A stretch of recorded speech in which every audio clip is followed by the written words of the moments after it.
Are you looking for God? In Luke chapter 5, Jesus is teaching and crowds began to come. And so he gets into a boat and goes out so they can see him a little bit better. He then tells Peter to put his nets over the side. Peter hadn't caught anything all night, so he was reluctant. But when he did, he was overwhelmed with how many fish that we caught. He comes to Jesus, falls on his knees and says, "Away from me, I'm a sinful man." Peter, James, and John drop everything and begin to follow Jesus to become his disciples, his apprentices.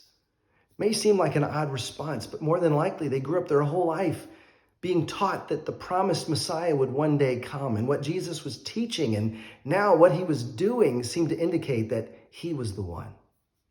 Well, if they were amazed then, they'd be even more amazed later as Jesus healed a man with leprosy.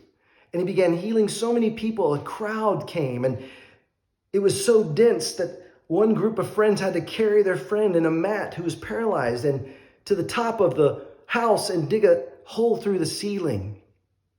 It was then that Jesus looked at the man who was paralyzed and says, "I forgive you." The religious leaders were apoplectic. This man is forgiving. Only God can forgive sins. So then Jesus healed the man.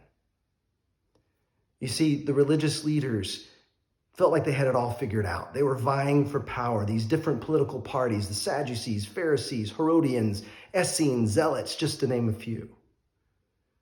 And God can't help us if we don't need help. Whereas these fishermen and tax collectors and their friends knew they needed God's forgiveness, knew they needed healing. They were looking for God to do something new in their life. What do you need God to do in your life? Are you looking for him? Or do you already have it all figured out?